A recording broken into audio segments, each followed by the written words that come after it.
ரொம்ப எத்திக்கலான ஒரு வார இந்தியா வந்து உலகத்திற்கு பறைசாற்றுகிறது. இதற்கு முன்பாக ஒரு பலம் வாய்ந்த தேசத்திற்கும் ஒரு பலம் குறைந்த தேசத்திற்கும் நடந்த போர்ல இவ்வளவு நெறி சார்ந்த அறம் சார்ந்த ஒரு போர் நடந்ததே கிடையாது. எந்த போர்னா எடுத்துக்கோங்க. நான் நாடுகள் பேரெல்லாம் சொல்ல வேணாம், ஏன்னா இப்போ எல்லாமே நட்பு நாடுகளாக இருக்கும்போது நம்ம ஒரு விமர்சனமாக நீங்கள் இந்த கடந்த ஒரு 2 வருடங்களா 3 வருடங்களா நடந்த எந்த போர்னா பாருங்க. இவ்வளவு நெறி சார்ந்த அறம் சார்ந்து ஒரு போர் முறையை முன்னெடுக்கிற ஒரு தேசமாக இந்தியா இருந்துட்டு இருக்கு. இதுல இந்த துருக்கி பண்ணது பச்சை துரோகம். ஏன்னா ட்ரோன் கொடுத்தது ஏன்னு கேட்டீங்கன்னா 2023 துருக்கிலையும் சிரியாவிலையும் பூகம்பம் வந்தது ஞாபகம் இருக்கா? நம்ம என்ன பண்ணோம்னா அந்த போர்க்காலங்களில் இந்த போர் இதெல்லாம் தூக்கிட்டு போறதுக்கு ஒரு பெரிய விமானம் இருக்கும் தெரியுங்களா?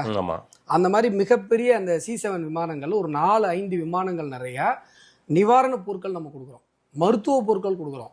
துருக்கி பூகம்பத்தில் பாதிக்கப்படும் பொழுது முதல் ஆளாக உதவிய தேசம் இந்தியா. அது மட்டும் இல்லைங்க, ட்ரோன் கொடுத்தோம். நம்ம எதுக்கு ட்ரோன் கொடுத்தோம்? இந்த பூகம்பத்தில் கட்டட இடிபாடுகளுக்குள்ள மாட்டிட்டு இருப்பான்ல மக்கள், அவங்கள காப்பாற்று கண்டறிஞ்சு சொல்றதுக்காக நம்ம தமிழ்நாட்டில் உருவான ட்ரோன்ஸ் தான் கொடுத்தோம். அந்த ட்ரோன்ஸ் வந்து மருத்துவ பொருட்களை கொண்டு போய் கொடுத்துச்சு, உணவுப் பொருட்களை கொண்டு போய் மக்களுக்கு கொடுத்துச்சு.